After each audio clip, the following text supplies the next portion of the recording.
સુરત સહિત દક્ષિણ ગુજરાતના પેટ્રોલ પંપ એસોસિએશન દ્વારા આ મુદ્દે સત્તાવાર રજૂઆત કરવામાં આવી છે. સંચાલકોએ સુરત જિલ્લા કલેક્ટરને આવેદનપત્ર આપી પોતાની સમસ્યાઓ રજૂ કરી છે. સુરત સહિત દક્ષિણ ગુજરાતના પેટ્રોલ પંપ એસોસિએશન દ્વારા આ મુદ્દે સત્તાવાર રજૂઆત કરવામાં આવી છે. સંચાલકોએ સુરત જિલ્લા કલેક્ટરને આવેદનપત્ર આપી પોતાની સમસ્યાઓ રજૂ કરી છે. એસોસિએશનના જણાવ્યા મુજબ કંપનીઓ પાસે પેટ્રોલ અને ડીઝલનો પૂરતો જથ્થો હોવા છતાં પૂરતો સપ્લાય આપવામાં આવી રહ્યો નથી. પહેલા રોજના 3 ટાંકા આવતા હતા, જ્યારે હવે માત્ર 1 જ ટાંકો મોકલવામાં આવે છે.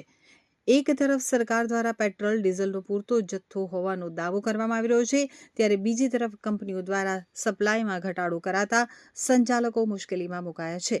આ સમગ્ર મામલે યોગ્ય પગલાં લેવામાં આવે તેવી માંગ સાથે પેટ્રોલ પંપ સંચાલકો સુરત જિલ્લા કલેક્ટરને આવેદનપત્ર આપવા પહોંચ્યા હતા. Surat city and district petrol pump dealer association ખજાનચી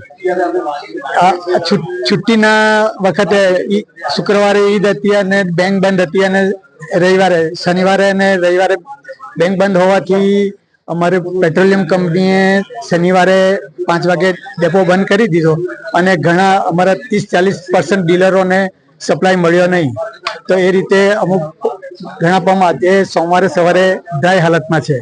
તો અમે રજૂઆત કરવા આવ્યા છીએ કે કંપનીઓને જાણ કરે કે ભાઈ આ છુટ્ટીના સમયમાં 2-3 કલાક વધારે ચલાવવું પડે તો કંઈ વાંધો નહીં, પણ પૂરેપૂરો લોડ જેટલો ઓર્ડર એડવાન્સ પેમેન્ટથી જેણે કર્યો છે એ લોકોને પૂરો લોડ મળી રહે એ રીતની વ્યવસ્થા કરે એવી રજૂઆત કરવા માટે કલેક્ટર સાહેબ પાસે આવ્યા છે.